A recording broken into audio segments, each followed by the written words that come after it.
in the last class we were doing with quantum numbers. I think we started with Yes, ma'am. ठीक है. So I have told you, मैंने तुम्हें थोड़ा सा briefly बता दिया था क्वांटम नंबर्स के बारे में या क्वांटम वेव मैकेनिक्स के बारे में. We have briefly done. Let us do a quick revision of that. So tell me क्या क्या पिक किया था हम लोगों ने. एक एक पॉइंट बताते जाओ कोई कोई. Come on. श्रोडिंगर ने एक वेव इक्वेशन दी थी. Very good. 3 डायमेंशनल वेव के लिए. यस, वेव इक्वेशन दी थी. That was related to path of the electron around the nucleus. ठीक है. Schrodinger's wave equation is related to path of the electron around the nucleus. Okay, उसने उसको study किया around nucleus. तो हमारे पास कितने वेरिएबल्स आएंगे if we studies the path of the electron? 3 variables आएंगे. और उसने इस पाथ को रिप्रेजेंट कराया साई से. Sai represents what? Psi represents what? This is called as psi. So psi is representing what? Psi बोलते हैं इसको. ठीक है. It represents what? Path of the electron. made by the path of the electron. अब इसके कितने वेरिएबल्स होंगे? 3 variables होंगे. कौन कौन से? x, y, z. या फिर हम बोल सकते हैं इसके 3 वेरिएबल्स होंगे. yes. It is r lambda, sorry, r Yes. theta and phi. Yes, that means distance from the nucleus, angle in xy plane and yz plane. इस वे में बोल सकते हैं. और जिनको हम लोगों ने बोला था n, l and m. तो on solving this we get 3 values, 3 solution. On solving this, so we get 3 solutions. इन्हीं 3 solutions को हम लोग बोलते हैं quantum numbers. And what are these 3 solutions? Principal quantum number, azimuthal quantum number, magnetic quantum and magnetic quantum number. Very good. How do you represent principal quantum number? N. By the letter N. How do you represent azimuthal? L. कुछ लोग magnetic को ml से लिखते हैं. ठीक है. Then there is another quantum number which is called as spin, which is not a solution for Schrodinger's wave equation. उसको हम लोग calculate करते हैं via spectroscopy. So spin quantum number is also is not a solution of Schrodinger's wave equation. It is not a solution of Schrodinger's wave equation. उसको हमें specially calculate करना पड़ता है using spectroscopy. Okay, Schrodinger's equation. Fine. फिर हम लोगों ने पढ़ा था कि principal quantum number क्या represent करता है? What does principal quantum number represent? Yes. और quantum cell to which electron belongs. Yes. Quantum numbers हम लोग क्यों use करते हैं? We use quantum numbers are numbers which are used to denote an electron. So जब हम किसी numbers को use करते हुए electrons को donate करते हैं तब हम उन्हें बोलते हैं quantum numbers. मतलब address of the electron will be given by quantum numbers. So what are quantum numbers? Quantum numbers are the numbers used to denote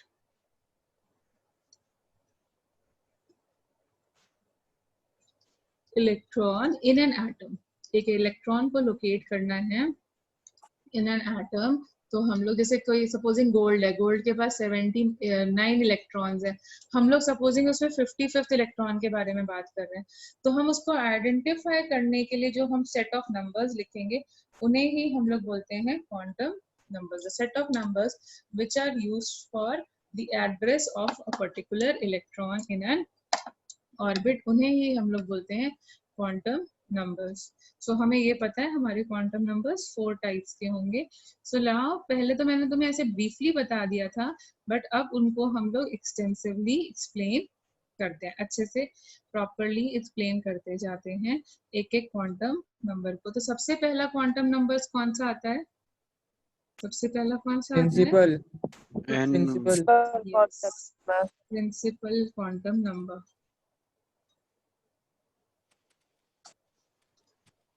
Principal quantum number. How do you represent principal quantum number?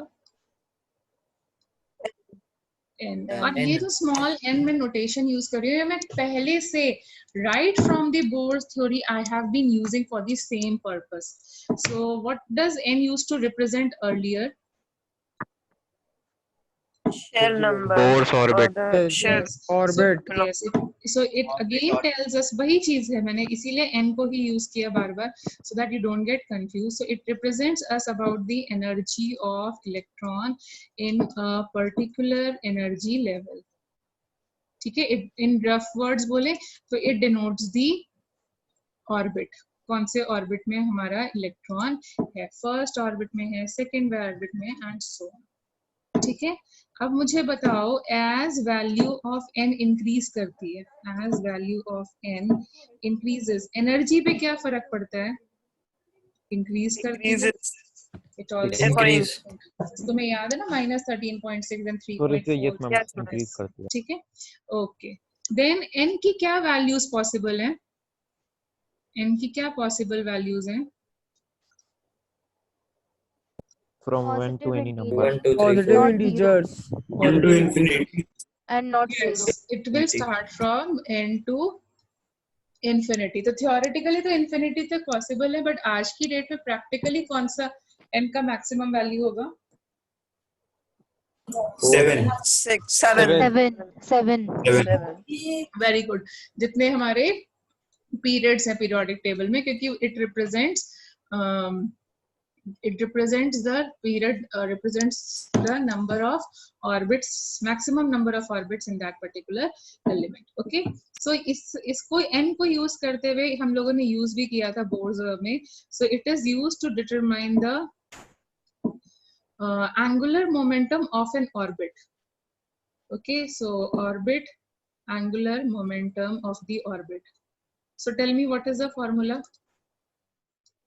What was the formula for the angular momentum? NH/2 pi. Yes, MVR equals to NH by 2 pi. MVR is equals to NH by 2 pi. Very good. और यही इसका importance है, देखो यहाँ पे n use हो रहा है.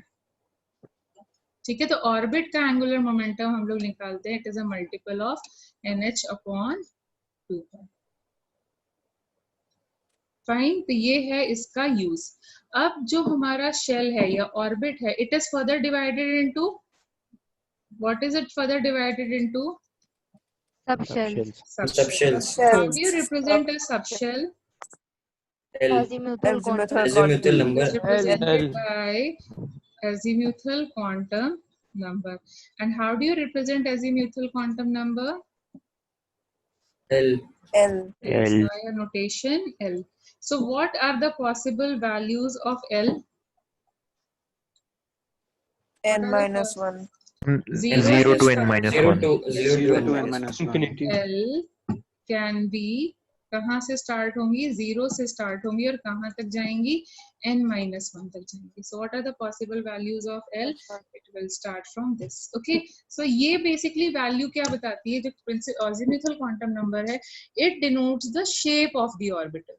It denotes the shape of the subshell. उसका shape कैसा है? Say shape of the subshell. So if you remember, मैंने तुम्हें कौन से shapes, कौन से subshells पढ़ाए थे? कौन से subshells बताए थे? SPDF. SPDF. मैंने तुम्हें SPDF. 4 तरीके के subshells बताए थे. एक होता है S, एक होता है P, एक होता है D and एक होता है F.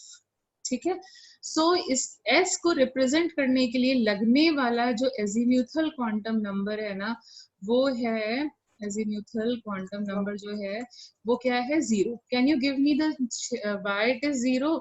Because उसका जो structure है वो कैसा होता है? Sphere shape होता है. Spherical, symmetrical. स्फीयर होता है. तो स्फीयर बताओ कि मतलब ये जो azimuthal quantum number है ना, वो रिप्रेजेंट करता है कि तुम्हें कितने एक्सिस के अलोंग रहना है, मतलब तुम्हें कितने एक्सिस से प्यार हो. ठीक है, या किस एक्सिस के अलोंग तुम ज्यादा एग्जिस्ट करते हो. सो एक स्फीयर किस एक्सिस के अलोंग ज्यादा एग्जिस्ट करता है? Origin. All axes. All axes मतलब ऐसा नहीं है सब किसी के साथ में कोई एफिनिटी या कोई बाइसिंग नहीं है, सब बराबर है उसकी आंखों में। सो इसीलिए इसको किसी भी एक्सेस से बहुत ज्यादा प्यार नहीं है, सब उसके लिए इक्वल है। So that is why it's azimuthal quantum number is 0 because it has no special affinity towards any axis. No special affinity towards any axis. ऐसा नहीं कि किसी एक एक्सिस की तरफ बहुत ज्यादा प्यार है, तो हर जगह सिमिलर है, इसीलिए उसका जो एजीम्यूथल क्वांटम नंबर है वो 0 आ रहा है। तो हमारे दिमाग में 0 कब आएगा?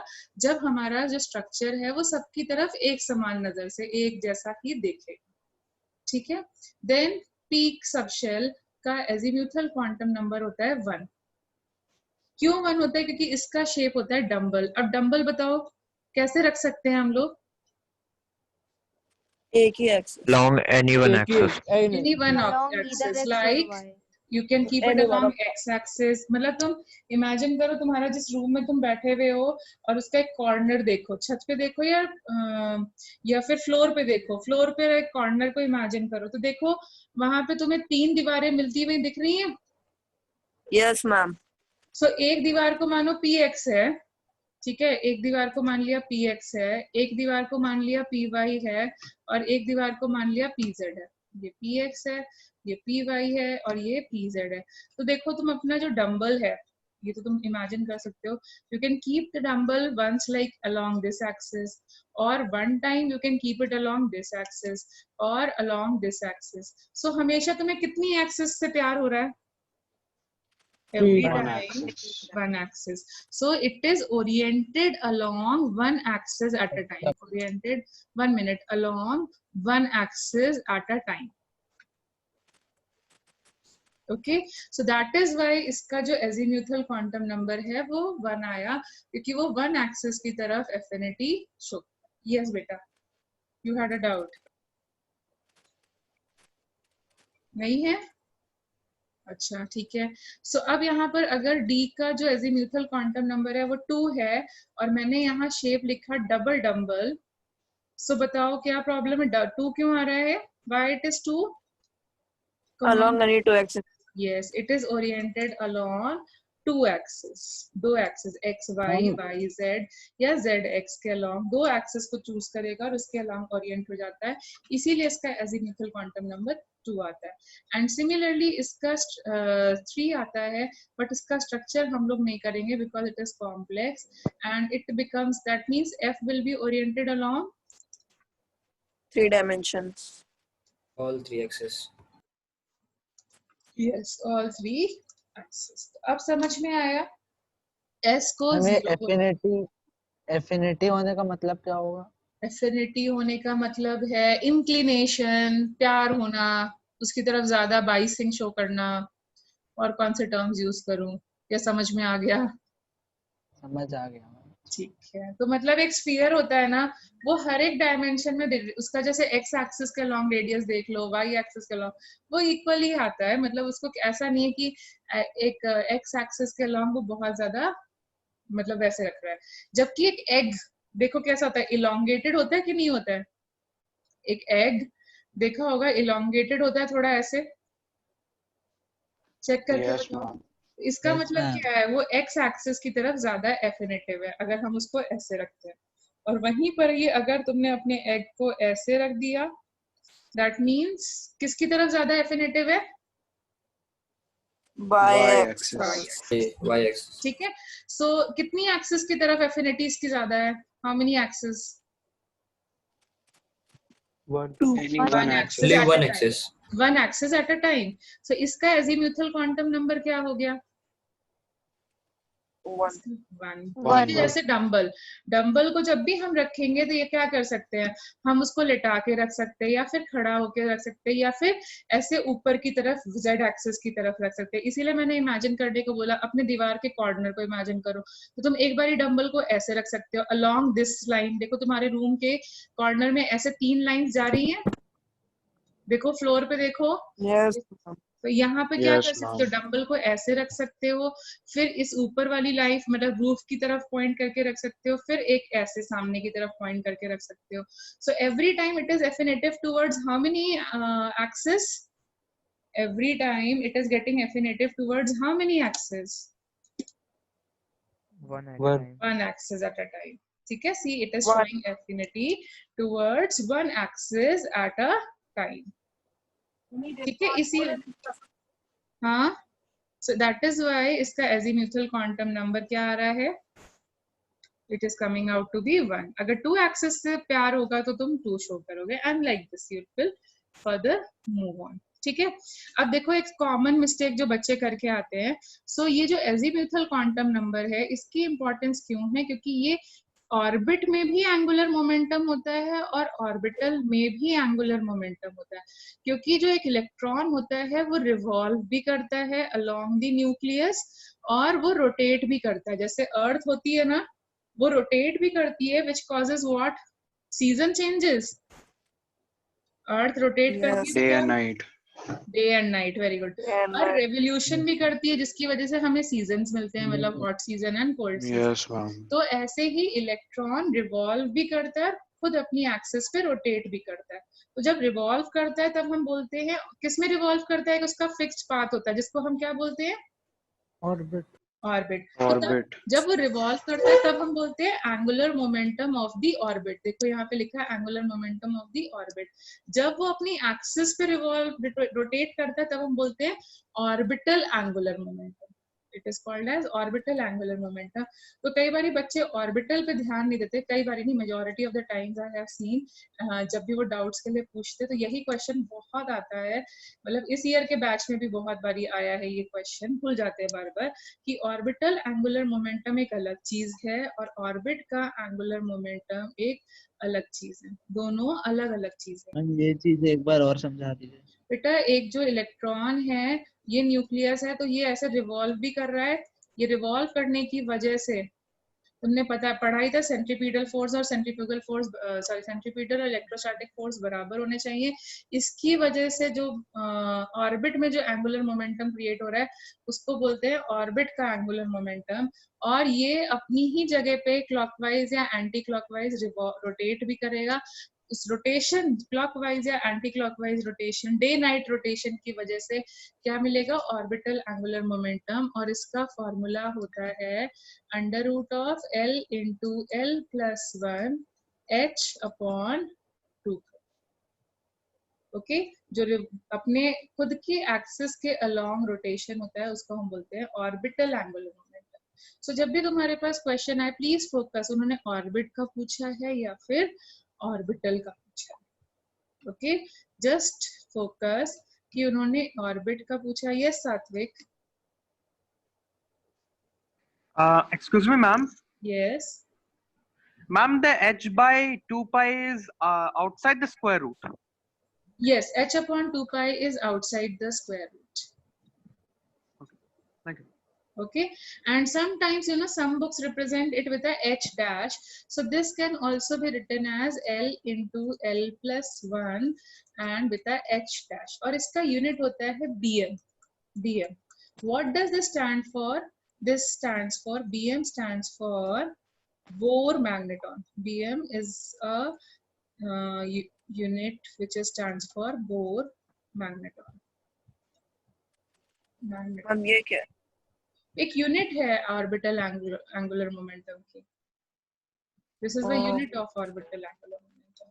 ठीक है, सो नाउ टेल मी कितने तरीके के सबशेल्स होते हैं? How many types of subshells you have? 4. 4. Okay, then tell me their L values and then calculate the orbital angular momentum in the last column. Okay, orbital angular momentum. ठीक है, तो S subshell होता है, P subshell होता है, D subshell होता है, F subshell होता है. हाँ बोलो. I can't listen to you. Okay, the session is about to end, so I'm keeping it till here. Give yourself a break for 5 minutes and then rejoin. Okay ma'am बस एक बात बता दीजिए, हाँ बोर मैग्नेट्रॉन के लिए हम लोग H जूल पर सेकंड में डालेंगे कि ईवी में? क्या क्या क्या मैम बेटा मतलब तुम्हें वो जैसे पूरा बोर कैलकुलेट करने को आएगा ही नहीं, सिर्फ तुम्हें L इंटू एल प्लस 1 की वैल्यू ही निकालनी होती है। H से मल्टीप्लाई करने को कभी पूछते ही नहीं है वो। हम यूनिट्स का क्या? तो वहां पे क्वेश्चन ऐसा लिखा आएगा ना, what identify the subshell when orbital angular momentum is this